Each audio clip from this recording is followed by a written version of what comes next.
అందరికీ నమస్కారం. నా పేరు Durga. Welcome to my YouTube channel కథా కాలక్షేపం. Listen to the reading. మీరు వింటున్నారు ఘంటసాల గారి జీవిత చరిత్ర. క్రితం భాగంలో ఘంటసాల గారు వారి యొక్క తండ్రి గారి కోరికపై సంగీతంలో పట్టు సాధించాలి, బాగా సాధన చెయ్యాలి, నిష్ణాతుడవ్వాలి అన్న సంకల్పంతో ఎవరెవరి దగ్గరో సంగీతం నేర్చుకోవడానికి చేరారు, శుశ్రూష చేశారు. ఇంటి పనులు వంట పనులు మీద పట్టు సాధించగలిగారు, కానీ కించిత్ కూడా సంగీత జ్ఞానం రాలేకపోయింది. అయితే ఇలా కాదని కళలకు కాణాచి అయిన విజయనగరం వెళ్ళి తీరాలి, నేర్చుకుంటే విజయనగర సంగీత కళాశాలలోనే నేర్చుకోవాలి అని తలచారు. కానీ వారి దగ్గర డబ్బులు లేని కారణంగా స్నేహితుల దగ్గర 40 రూపాయలు విలువ చేసే ఆయన బంగారపు ఉంగరాన్ని తాకట్టు పెట్టి 8 రూపాయలు చేతబుచ్చుకుని విజయనగరం బయలుదేరారు. కథ ఇంతవరకు విన్నాం. కథ ఇలా కొనసాగుతుంది. కళ్ళ నిండా కలలతో, మనసు నిండా మధుర భావాలతో, చేత సంచితో 2 రూపాయల డబ్బుతో విజయనగరం రైల్వే స్టేషన్లో రైలు దిగాడు. విజయనగరం తెలుగువారి సంగీత సాహిత్య ప్రతిభకు అంతర్జాతీయ ఖ్యాతి గడించిన సంస్కృతి కేంద్రాలలో ప్రముఖమైనది. గురజాడ అప్పారావు, ఆదిభట్ల నారాయణదాసు, వీణ వెంకట రమణదాసు, ద్వారం వెంకటస్వామి నాయుడు మొదలైన ఎందరో మహానుభావులు కార్యరంగం విజయనగరం. 4వ విజయరామ గణపతి 1883-1922 వరకు వారు విజయనగర సంస్థానాధిపతిగా ఉన్నప్పుడు 1919 ఫిబ్రవరి 5 నాడు శ్రీ విజయరామ గాన పాఠశాల పేరిట ఒక సంగీత శిక్షణా కేంద్రాన్ని నెలకొల్పారు. అదే కాలక్రమాన మహారాజా వారి సంగీత కళాశాల, మహారాజాస్ మ్యూజిక్ కాలేజ్గా పేరు ప్రసిద్ధికెక్కింది. ప్రస్తుతం ఈ కళాశాల మహారాజా ప్రభుత్వం సంగీత నృత్య కళాశాలగా తన కళాసేవను కొనసాగిస్తున్నది. 1919లో శ్రీ విజయరామ గాన పాఠశాల మొదలైనప్పుడు దానికి హరికథా పితామహులు, ఆటపాటల మేటి ఆదిభట్ల నారాయణదాసు గారు తొలి ప్రిన్సిపాల్ అయ్యారు. దాసుగారి తర్వాత వయోలిన్ వాదనంలో తమంత వారు లేరనిపించుకొని వయోలిన్ నాయుడు గారుగా పేరొందిన ద్వారం వెంకటస్వామి నాయుడు గారు మహారాజా వారి సంగీత కళాశాల ప్రిన్సిపాల్ అయ్యారు. వెంకటేశ్వరరావు విజయనగరం చేరుకున్నప్పుడు కళాశాలకు నాయుడు గారే ప్రిన్సిపాల్గా ఉండేవారు. వెంకటేశ్వరరావు విజయనగరం చేరుకుని సరాసరి సంగీత కళాశాలకు వెళ్ళాడు. వెళ్ళగా కళాశాలకు వేసవి సెలవులని తెలిసింది. మూతపడి ఉన్న కళాశాల నుంచి వెంకటేశ్వరరావు ద్వారం నాయుడు గారి ఇంటికి వెళ్ళి ఆయనను కలుసుకున్నాడు. ఆయనకు తన పరిస్థితి వివరంగా విన్నవించుకున్నాడు. నాయుడు గారు అంతా విని, ఇప్పుడు కాలేజీకి సెలవులు, కాలేజీ తెరిచేదాకా ఏం చేస్తావు అని అడిగారు. ఏదైనా చేస్తానండి, తమ సెలవు కాలేజీలో ఉంటాను అన్నాడు వెంకటేశ్వరరావు. నాయుడు గారు అతని కళాశాల ఆవరణలో బస చేయడానికి అనుమతించారు. అలా వెంకటేశ్వరరావు సంగీత కళాశాలలో ఉంటూ ఊళ్ళో వారాలు ఏర్పాటు చేసుకొని ఇచ్చిన వాళ్ళ దగ్గర చందాలు తీసుకుని కాలం గడపసాగాడు. అయితే ఈ సదుపాయానికి అనుకోకుండా ఆటంకం వచ్చిపడింది. కళాశాలలో వెంకటేశ్వరరావు లాగానే మకాన్ చేస్తున్న కొందరు విద్యార్థులు, కళాశాల పనివాళ్లు కలిసి ఏదో కాని పని చేశారు. తాము చేసిన నేరాన్ని వాళ్ళు వెంకటేశ్వరరావుకు అంటకట్టేశారు. దాంతో అభం శుభం ఎరగని ఆ అమాయకుడు అందరిలోనూ అవమానం పాలయ్యాడు. ఆ అపనింద పుణ్యమా అని వెంకటేశ్వరరావును కళాశాల నుంచి వెళ్ళి పొమ్మన్నారు. తలదాచుకునే నీడపోయిందని బాధపడుతున్న అతని మీద మరొక పిడుగు పడింది. అతనికి వారాలు పెట్టడానికి ఒప్పుకున్న గృహస్థులు అతను మంచివాడు కాదనే నిందను నమ్మి తమ ఇళ్లకు రావద్దన్నారు. తిండికి నీడకు ఢోకా లేదనుకున్న వెంకటేశ్వరరావు పరిస్థితి మళ్లీ మొదటికి వచ్చింది. కళాశాల తెరవడానికి మరికొద్ది రోజులే ఉన్నాయి. కళాశాల తెరిచినా తనను అందులో చేరనిస్తారన్న నమ్మకం లేదతనికి. వీధిన పడిన వెంకటేశ్వరరావుకు ఏం చేయాలో తోచలేదు. పొట్ట చేత పట్టుకుని ఏ చెట్టు కిందనో ఎలా ఉండడం, తన సంగీతం నేర్చుకోవాలంటే ఎందుకు అన్ని అవాంతరాలే ఎదురవుతున్నాయి? తను ఎక్కడికి వెళ్ళినా తన దురదృష్టం తనను వెంటాడుతున్నదేమో అని విచారపడ్డాడు. కన్నీళ్లు పెట్టుకున్నాడు. ఏడిస్తే లాభం లేదు, ఏదైనా చెయ్యాలి అనుకున్నాడు. కన్నీళ్లు తుడుచుకున్నాడు. తను ఎలాగైనా సంగీతం నేర్చుకుని తీరాలని నిర్ణయం చేసుకున్నాడు. కళాశాలలో తనకు ప్రవేశం దొరకాలంటే తను ఏం చెయ్యాలి? తనకు ప్రతికూలంగా ఉన్న వాతావరణాన్ని తనకు అనుకూలంగా మలుచుకునేది ఎలాగా? అతను ఎల్లమ్మ గుడికి వెళ్ళి తలదాచుకున్నాడు. ఆ తర్వాత ఏం జరిగింది అన్నది వెంకటేశ్వరరావు మాటల్లోనే. అటువంటి నిరుత్సాహ పరిస్థితుల్లో శ్రీ పట్రాయిని సీతారామశాస్త్రి గారి దర్శనం చేశాను. శ్రీ శాస్త్రిగారి సంగీత కళాశాలలో గాత్ర పండితులుగా ఉన్నారు. శ్రీ శాస్త్రిగారిని ఆ ప్రాంతాల్లో అందరూ సాలూరు చినగురువు గారు అనేవారు. వారి తండ్రిగారు పెద్ద గురువుగారు. వారు సాలూరు గ్రామంలో అంతకు పూర్వం చాలా కాలం నుంచి సంగీత పాఠశాల నెలకొల్పి ఎంతోమంది విద్యార్థులకు ఉచితంగా సంగీత విద్య ఉపదేశిస్తూ ఉండేవారు. శ్రీ శాస్త్రిగారు విజయనగర సంగీత కళాశాలలో ప్రవేశించి అప్పటికి కొద్ది కాలమే అయ్యింది. శ్రీ శాస్త్రిగారు నా చేత పాడించి నా గాత్రం విని ఎంతో ముగ్ధులయ్యారు. నన్ను నా పరిస్థితులను తెలుసుకున్నారు. సంగీత విద్య ఎడల నాకు గల తీవ్రమైన ఆకాంక్షను అర్థం చేసుకున్నారు. నన్ను సర్వ విధాలా ప్రోత్సహించి నాలో ధైర్యం కలిగించారు.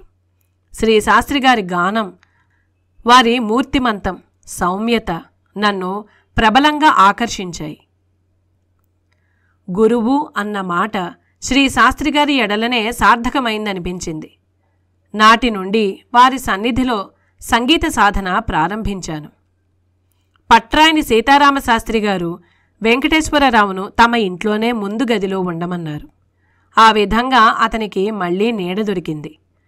అయితే తమ 28వ ఏటనే భార్యను కోల్పోయి తమ 3 అబ్బాయిలతో జీవితం గడుపుతున్న సీతారామశాస్త్రి గారు వెంకటేశ్వరరావుకు భోజన సదుపాయం కల్పించలేకపోయారు.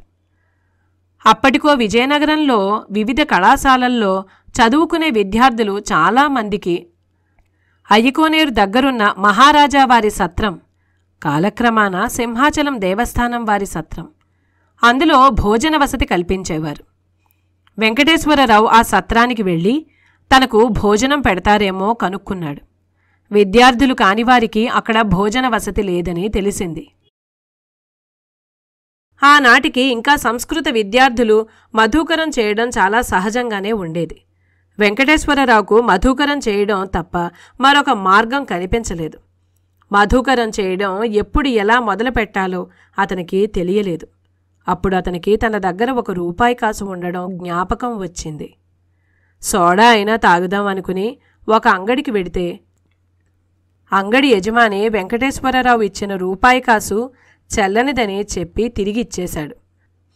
ఆ రూపాయి కాసును చేతబట్టుకుని అచేతనంగా నిల్చుండిపోయిన వెంకటేశ్వరరావును ఎవరో పలకరించారు. ఆ పలకరించిన వ్యక్తి ఎవరో సాధువు. ఆయన వెంకటేశ్వరరావు కథ విని వెంకటేశ్వరరావు దగ్గరున్న గుడ్డను తీసుకుని జోలిగా కట్టి అతని భుజాన వేసి వెళ్ళి మధుకరం చేసుకోమన్నాడు.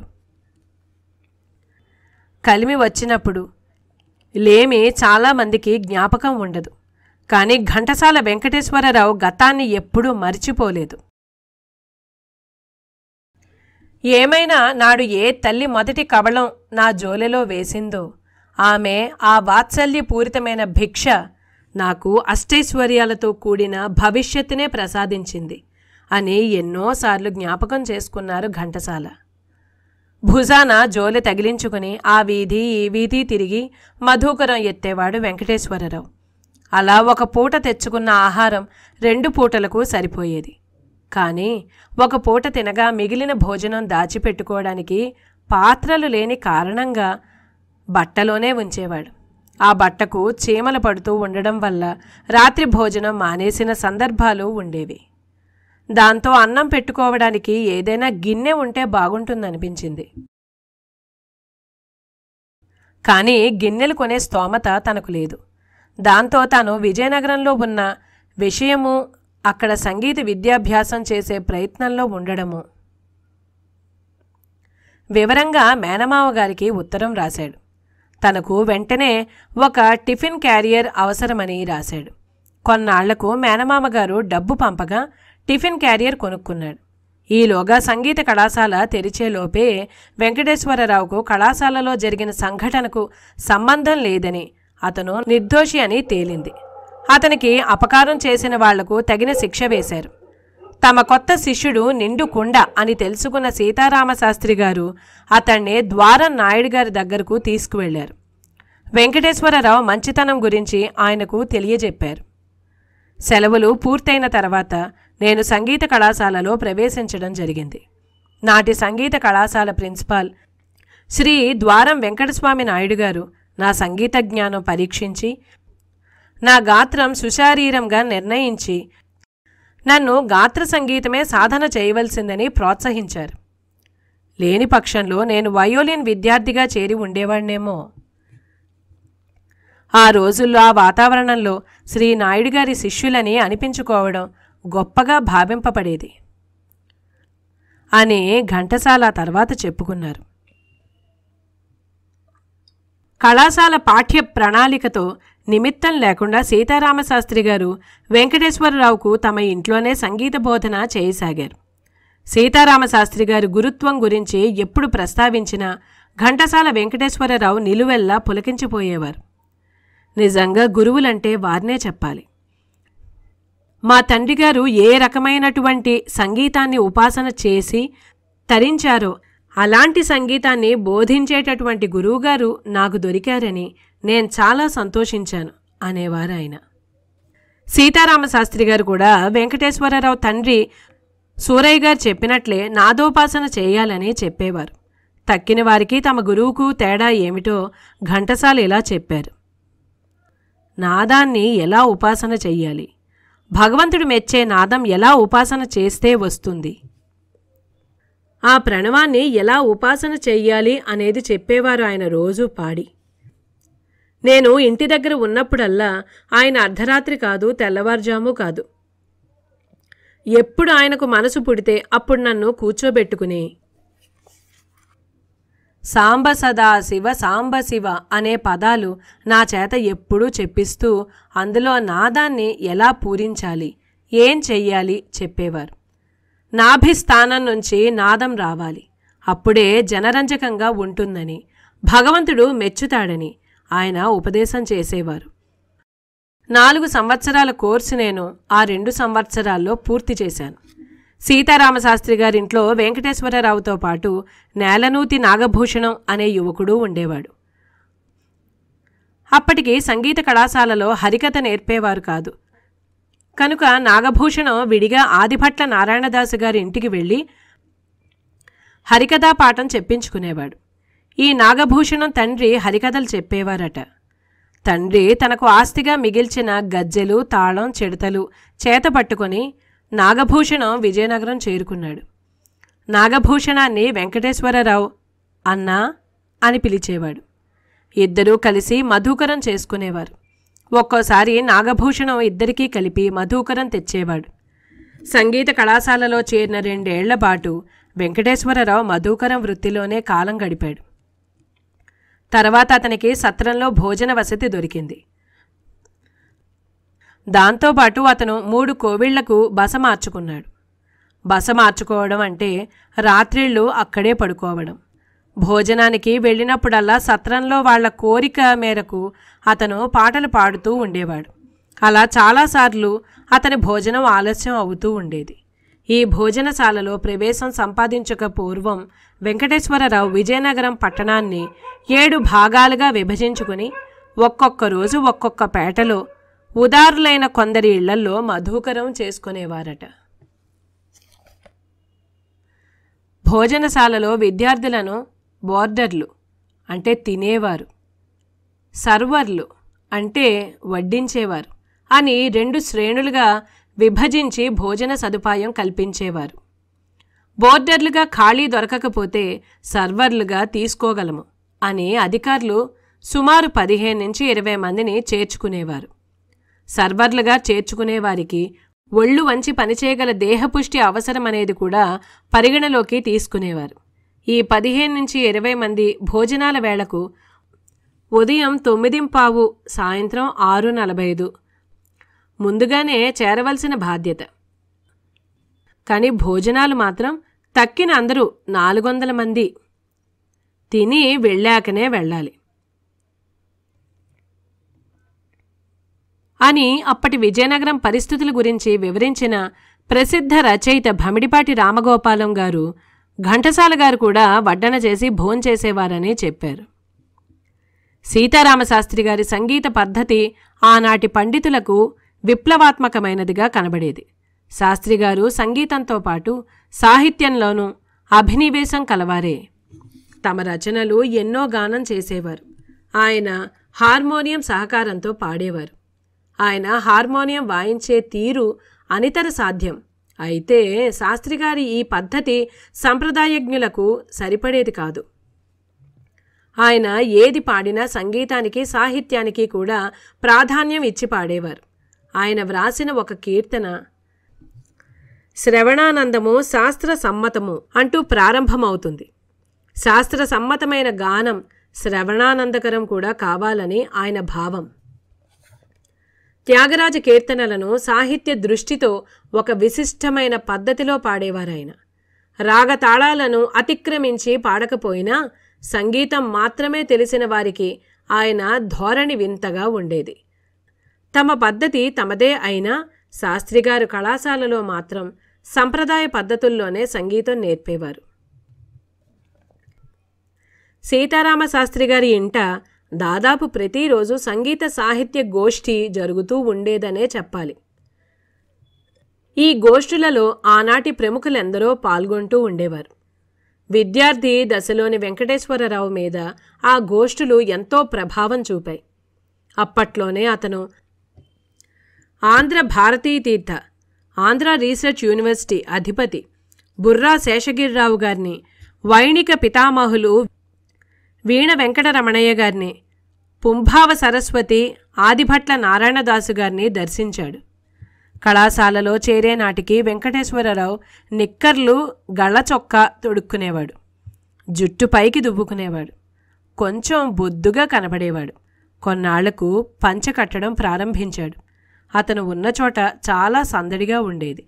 అందరితో కలుపుగోలుగా ఉండేవాడు.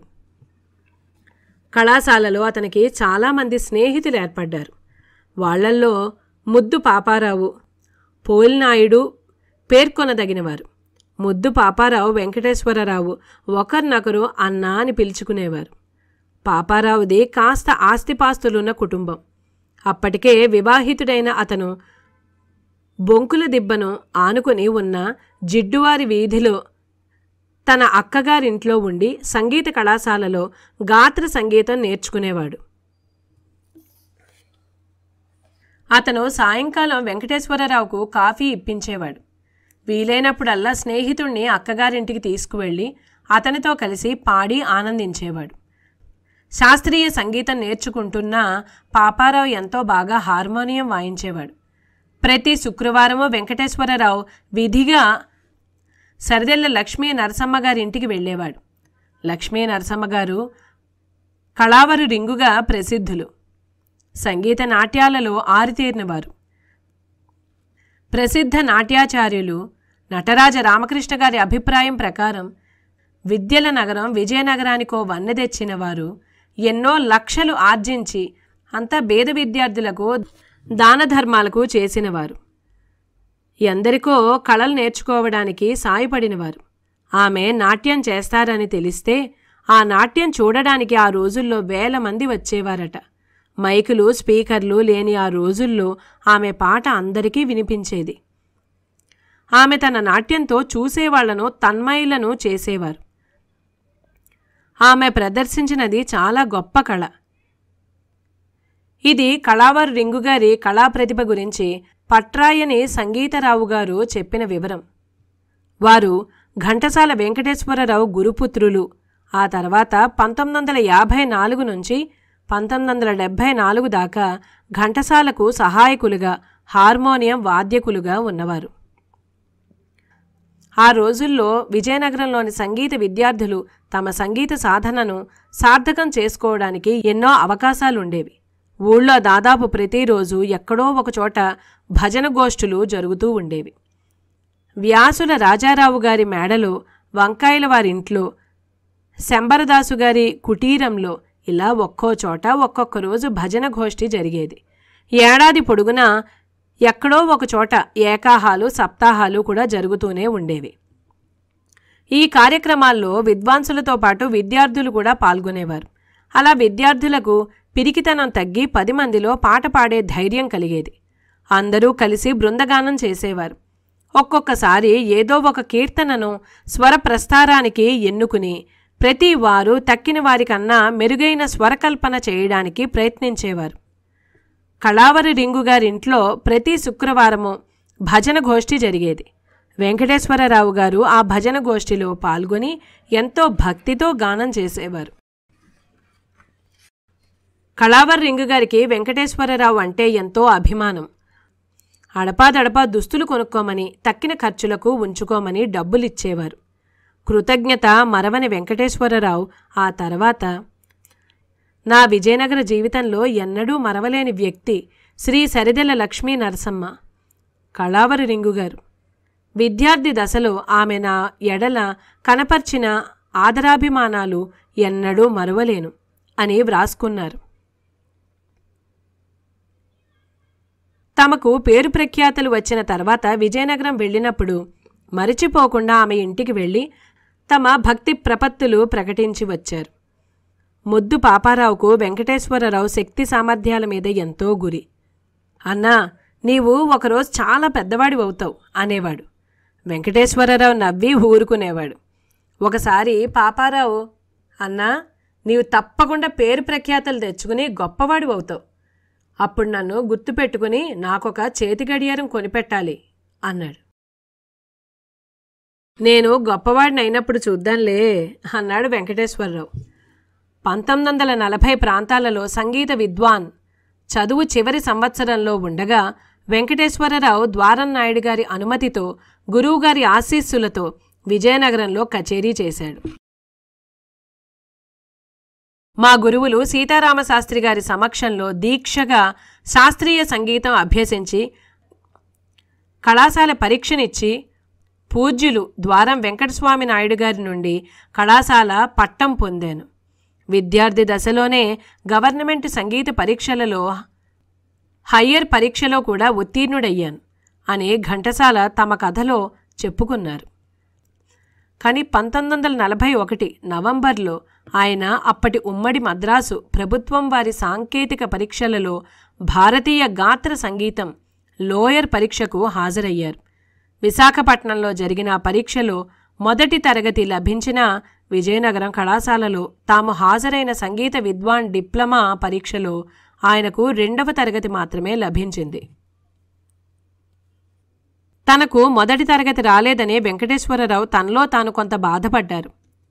కానీ అధైర్యపడలేదు. గురువుగారి శిక్షణలో తాను ఒక మంచి గాయకుడు కాగలనన్న ఆత్మవిశ్వాసం వెంకటేశ్వరరావులో ఉండడమే అందుకు కారణం. మా గురువుల ఉపదేశ మహాత్మ్యం వలన సంగీత విద్య లక్ష్య లక్షణములే కాకుండా నాదశుద్ధి, శృతి శుద్ధి ఏర్పడ్డాయి. గురువుగారు విద్యార్థులలోని భావనా శక్తిని, నిర్మాణాత్మక శక్తిని, స్వాతంత్ర్యాన్ని, రసదృష్టిని ప్రోత్సహించేవారు. వారి ప్రభావము వల్లనే భవిష్యత్తులో నా సంగీతానికి ఒక విశిష్ట ప్రత్యేక వ్యక్తిత్వం ఏర్పడ్డాయి అన్నది వెంకటేశ్వరరావు అభిప్రాయం. లోయర్ పరీక్ష సర్టిఫికెట్లోనూ కళాశాల సర్టిఫికెట్లోనూ ఘంటసాల పేరు వెంకటేశ్వర్లు అని ఉండడం గమనార్హం. సంగీత కళాశాల పట్టం పొంది వెంకటేశ్వరరావు విజయనగరం విడిచిపెట్టే తరుణంలో సుప్రసిద్ధ హరికథా విద్వాంసులు శ్రీ చొప్పల్లి సూర్యనారాయణ భాగవతర్ మారుతి భక్తమండలి పక్షాన పురపాలక సంఘం వారి ఉన్నత పాఠశాలలో అతని సంగీత సభ ఏర్పాటు చేశారు.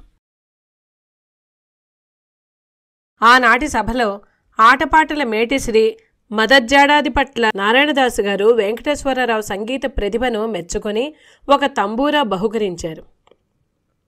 ఆ రోజు నిజంగా నా జీవితంలో ఒక పర్వదినం అని వెంకటేశ్వరరావు ఎన్నిసార్లు అనుకున్నారు చెమ్మగిల్లిన కళ్ళతో. విజయనగరం నుంచి బయలుదేరే ముందు వెంకటేశ్వరరావు మిత్రులందరికీ వీడ్కోలు చెప్పాడు. ప్రతికూల స్థితిలో తాను బాధపడుతున్నప్పుడు తనను చేరదీసి ఆదుకుని తనకు సంగీత భిక్ష పెట్టిన సీతారామశాస్త్రి గారికి పదే పదే వందనాలు చేసి సెలవు తీసుకున్నాడు. ద్వారం నాయుడు గారి దగ్గరకు వెళ్ళి కృతజ్ఞతలు చెప్పుకున్నాడు. నాయనా వెంకటేశ్వరరావు, నీకు 2వ తరగతి వచ్చిందని విచారించకు. నీ గాత్రం ఎంతో బాగుంది, నీకు మంచి భవిష్యత్తుంది అని ఆశీర్వదించి పంపించారాయన. వెంకటేశ్వరరావు 1941లో సంగీత కళాశాల విడిచిపెట్టే నాటికి ఆ తర్వాత సంగీత విద్వాంసులుగా ఖ్యాతి గడించిన నేదునూరి కృష్ణమూర్తి, అయ్యగారి సోమేశ్వరరావు, నూకల చినసత్యనారాయణ, జనగాం ఆంజనేయులు గారులు మొదలైన వారందరూ విజయనగరం సంగీత కళాశాలలో విద్యార్థులుగా ఉండేవారు. దక్షిణ భారత చలనచిత్రాల్లో నేపథ్యగానం చేయడంలో ఘంటసాలలాగా విశిష్ట స్థానం గడించిన శ్రీమతి పి. సుశీల గారు కూడా విజయనగరం సంగీత కళాశాల విద్యార్థిని కావడం ఒక విశేషం. తండ్రి గారి ఆదేశం ప్రకారం సంగీత విద్యాభ్యాసం చేశాను. ఇక విద్యను సార్థకం చేసుకోవాలి అనే దీక్షతో వెంకటేశ్వరరావు చౌటపల్లికి తిరిగి వచ్చాడు. 1993లోనూ చౌటపల్లి చేరుకోవడానికి మట్టిదారే గతి.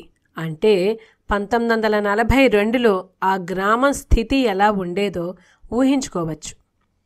సంగీత విద్యా పట్టభద్రుడై చౌటపల్లి చేరుకున్న వెంకటేశ్వరరావుకు ప్రపంచం ఒక్కసారిగా చిన్నదైపోయిందనిపించింది. అయినా కాలం వృధా చేయకుండా ఏవో సంగీత పాఠాలు చెప్పడం మొదలుపెట్టాడు. ఆంధ్రదేశంలో పలు చోట్ల శ్రీరామనవమి, శారద నవరాత్రులు, గణపతి నవరాత్రులు మొదలైన ఉత్సవ కార్యక్రమాలలో, వివాహ మహోత్సవాలలోనూ సంగీత కచేరీలు చేస్తూ వచ్చాడు. కానీ వెంకటేశ్వరరావు ఆర్థిక స్థితి మాత్రం మెరుగుపడలేదు. ఆ రోజుల్లోనే పూజ్యులు వాగ్గేయకారులైన శ్రీ హరినాగభూషణం గారు, శ్రీ పారుపల్లి రామకృష్ణయ్య పంతులు గారు, శ్రీ క్రొవ్వి సత్యనారాయణ శాస్త్రి గారు, శ్రీ వారణాసి బ్రహ్మయ్య శాస్త్రి గారు మొదలగు సుప్రసిద్ధ విద్వాంసులు ఆశీర్వాదాలు పొందడం జరిగింది అని ఘంటసాల వెంకటేశ్వరరావు ఆ తర్వాత గుర్తు చేసుకున్నారు. అయితే కేవలం సంగీత కచేరీలపైన, సంగీత పాఠాల మీద ఆధారపడి జీవితం గడపడం వెంకటేశ్వరరావుకు దుర్భరమనిపించింది. ఆంధ్రప్రదేశ్లో సంగీత కచేరీల కన్నా నాటక ప్రదర్శనలు, హరికథలే ఆర్థికంగా లాభదాయకంగా కనపడడంతో తాను కూడా నాటక ప్రదర్శనలు ఇస్తే బాగుండును అనిపించింది. సంగీత సభలు చేస్తూ, నాటకాలు ఆడుతూ, సంగీత శిక్షణలు చెప్తూ ఆర్థికంగా సతమతమవుతున్న సమయంలోనే ప్రపంచం అంతా యుద్ధ వాతావరణంలో మునిగి ఉంది. మన నాయకులందరూ జైళ్లలో మ్రగ్గుతూ ఉన్నారు. జాతీయ కాంగ్రెస్ క్విట్ ఇండియా తీర్మానం చేసింది. రాజకీయంగా దేశమంతటా ఉద్విగ్న పరిస్థితి ఏర్పడింది. దేశం నలుమూలల 1942 ఆగస్టులో కారు చిచ్చువలే విప్లవోద్యమం చెలరేగింది. వెంకటేశ్వరరావులో అంతరంగ మథనం మొదలైంది. తానేం చెయ్యాలి, తానేం చేసింది, ఎందుకు చేసింది? వెంకటేశ్వరరావు మాటల్లోనే. నా వ్యక్తిత్వం, జీవితం, నా కుటుంబ బాధ్యత, నా సంగీత సాధన అన్నీ దేశ భవితవ్యం దృష్ట్యా చాలా అల్పంగా కనిపించాయి. నేను ఏనాడు ఏ రాజకీయ ఉద్యమాలలోనూ అంతవరకు పాల్గొన్నవాణ్ణి కాను. ఏ విధమైన రాజకీయ విధానాలు తెలిసినవాణ్ణి కాను. అయితే ఒకటే అమాయకమైన ఆవేశం కలిగింది. దేశం యువకుల ధైర్య సాహసాలను, త్యాగాన్ని కోరుతూ ఉంది. ప్రతి యువకుడు అర్థం, మానం, ప్రాణం ఆహుతి చేయవలసిన సమయం వచ్చింది. ఏదైనా కానీ ఇంతకంటే భారత పౌరుడిగా వేరే కర్తవ్యం నాకు లేదు. ఆ ఆవేశంతోనే చాలామంది మిత్రులతో నాటి ఆగస్టు ఉద్యమంలో పాల్గొన్నాను. బ్రిటిష్ ప్రభుత్వాన్ని నిరసిస్తూ వ్రాసిన పాటలను, పద్యాలను వేదికలెక్కి పాడడంతో వెంకటేశ్వరరావు ఉద్యమ జీవితం మొదలైంది. ఆంధ్ర కోస్తాలో రైతులు పెద్ద ఎత్తున ఉద్యమంలో పాల్గొనడంతో 1942 ఆగస్టు 12న ఆందోళన చేస్తున్న తెనాలి ప్రాంతం రైతుల మీద పోలీసులు కాల్పులు జరపగా 7 మరణించారు. ఆగస్టు 13 నాడు గుంటూరులోనూ, ఆగస్టు 17 నాడు భీమవరంలోనూ పోలీసులు కాల్పులు జరిపారు. ఉద్యమంలో పాల్గొన్న వారి మీద ఆంగ్ల ప్రభుత్వం ఒక్కసారిగా విరుచుకుపడటంతో ఉద్యమం మారుమూలల ప్రాంతాలకు కూడా విస్తరించింది. ఉద్యమంలో భాగంగా ఒకరోజు చౌటపల్లిలో మిత్రబృందం మోటూరు దగ్గర రైలు పట్టాలు తొలగించడం, తంతితీగలు తెంపడం వంటివి చేశారు. అయితే పట్టాలు తొలగించినప్పుడు వెంకటేశ్వరరావు అక్కడ లేడు. చౌటపల్లి మిత్రబృందం రైలు పట్టాలు తొలగించడం గురించి పోలీసులు విచారణ జరిపారు. అందులో వెంకటేశ్వరరావు కూడా పాత్ర ఉందని అనుమానించారు. ఆ పాటలు అవి పాడుతున్నప్పుడే తెలుసు ఇలాంటిదేదో చేస్తాడని అని మంకెన్నెలు కొందరు శుభం కూడా పలికారు. తమకు దొరక్కుండా తిరుగుతున్న వెంకటేశ్వరరావు ఉనికి గురించి తెలుసుకోవడానికి పోలీసులు ఇప్పటికింకా పట్టుమని 11-12 ఏళ్లు కూడా నిండని అతని తమ్ముణ్ణి సదాశివుణ్ణి పట్టుకోబోయి ఎవరో పెద్దలు అడ్డు తగలడంతో ఆ ప్రయత్నం మానేశారు. దాంతో వెంకటేశ్వరరావు పోలీసులకు లొంగిపోయాడు. అతని మీద, అతని మిత్రుల మీద పోలీసులు కేసు పెట్టారు. 1942వ సంవత్సరం క్రిమినల్ కేసు సంఖ్య 100.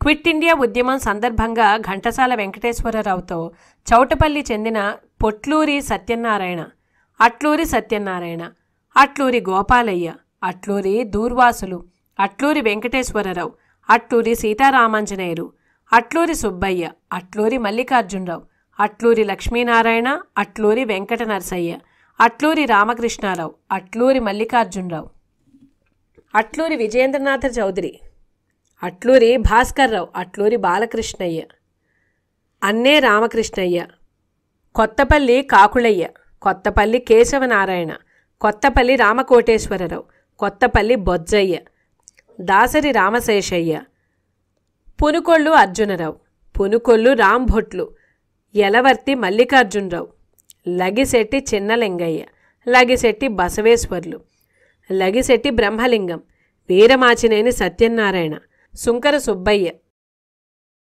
సూరపనేని శ్రీరామదాసు, సూరపనేని భాస్కర్రావు, సూరపనేని పరంధామయ్య గార్లు, ఘంటసాల వెంకటేశ్వరరావు, మేనమామ ర్యాలీ పిచ్చిరామయ్య అనే పిచ్చయ్య శాస్త్రి గారిని పోలీసులు గుడివాడ స్పెషల్ మెజిస్ట్రేట్ కోర్టులో దోషులుగా నిలబెట్టారు. కేసు విచారణ దాదాపు 8 నెలల పాటు సాగింది. విచారణ జరిగినన్నాళ్లు వెంకటేశ్వరరావుని గుడివాడ, కైకలూరు, బందరు సబ్ జైళ్లలో నిర్బంధించారు. సబ్ జైళ్లలో సరైన తిండి, గాలి, వెలుతురు లేక అతని ఆరోగ్యం పాడైంది. ఆ అనారోగ్యంతోనే అతన్ని కేసు విచారణ కోసం కోర్టుకు తీసుకువచ్చేవారు. ఉద్యమంలో వెంకటేశ్వరరావు పాత్ర గురించిన విచారణ జరిగినప్పుడు ప్రాసిక్యూషన్ వారు అతను పద్యాలు, పాటలు పాడాడని, పట్టాలు పీకాడని చెప్పారు. పాడిన ప్రతి పద్యానికి 1 నెల చొప్పున అయినా జైలు శిక్ష వెయ్యాలి అని కూడా అధికారులు ప్రతిపాదించినా మొత్తం మీద ప్రభుత్వానికి వ్యతిరేకంగా పాడినందుకు, పట్టాలు తొలగించినందుకు వెంకటేశ్వరరావుకు 6 నెలల కారాగార శిక్ష పడింది. తక్కిన వాళ్లల్లో కొందరికి జరిమానాలు, పునుకోళ్ల రాంభొట్ల గారికి, సుంకర సుబ్బయ్య గారికి, దాసరి రామశేషయ్య గారికి చెరు 100 రూపాయలు, అట్లూరి సీతారామాంజనేయుల గారికి, అట్లూరి సుబ్బయ్య గారికి, లగిశెట్టి బసవేశ్వర్లు గారికి 12 కొరడా దెబ్బలు, అట్లూరి వెంకటేశ్వరరావు గారికి, కొత్తపల్లి బొజ్జయ్య గారికి, పునుకొల్లు అర్జునరావు గారికి, లగిశెట్టి చిన్నలింగయ్య గారికి 10 దెబ్బలు, వాటితో పాటు జైలు శిక్ష విధించారు. పిచ్చిరామయ్య గారికి 6 మాసాల జైలు శిక్ష వేశారు. పిచ్చిరామయ్య గారు ఉద్యమంలో పాల్గొనలేదని, మేనల్లుడి గురించి కనుక్కోవడానికి వెళ్లిన ఆయన మీద పోలీసులు తప్పుగా కేసు పెట్టారని ఒక వార్త ప్రచారంలో ఉంది. 1943 ఏప్రిల్ 24వ తేదీన వెంకటేశ్వరరావు బళ్ళారి ఆలీపూర్ క్యాంపు జైల్లో ఖైదు అయినారు. అప్పటికి 18 బ్లాకులు ఉన్న ఆ జైల్లో స్వాతంత్ర సమరంలో పాల్గొన్న దేశభక్తులేగాక ఏదో నేరాలు చేసి శిక్ష అనుభవిస్తున్న వారు దాదాపు 8,000 మంది ఖైదీలుగా ఉండేవారు. ఖైదీలకు ఇవ్వవలసిన ఆహారం సరిగ్గా ఇవ్వకపోవడం, ఇచ్చిన ఆహారం పురుగులతో నిండి ఉండడం, చాలా సందర్భాలలో పాడైపోయి ఉండడం, నిత్యకృత్యాలుగా ఉంటే చాలామంది స్వాతంత్ర సమరయోధులు ఆందోళనలు, నిరాహార దీక్షలు చేశారు. భోజనం సంగతి ఇలా ఉంటే ఖైదీల సంఖ్య ఎక్కువగా ఉండడం వల్ల పాయఖానా తొట్లు మలమూత్రాలతో నిండిపోయి దుర్వాసన భరింపరానిదిగా ఉండేది. ఈ పాయఖానా తొట్లను తమ చేతులతో ఎత్తి పెద్ద ఇనుప గంగాళాల్లో దొర్లించి పాయఖానాలు శుభ్రపరిచే ఉద్యమాన్ని నలుగురు నాయకులు నిర్వహించి అధికారులకు కనువిప్పు కలిగించారు. ఆ నాయకులు పొట్టి శ్రీరాములు, ఆర్నేని సాధు, ఆర్నేని సుబ్రహ్మణ్యం, గోరా, యలమంచిలి వెంకటప్పయ్య గారు నిరంకుశంగా ప్రవర్తించిన పాత జైలర్లను తొలగించి శంకరన్ అనే ఆయనను జైలర్గా నియమించడంతో జైల్లో పెట్టే ఆహారంతో పాటు పారిశుద్ధ్యం స్థితిగతులు మెరుగయ్యాయి. అల్లీపురం జైలుకు వచ్చిన తర్వాత వెంకటేశ్వరరావుకు మానసికంగా కొంత కొత్త చైతన్యం వచ్చినట్లయింది.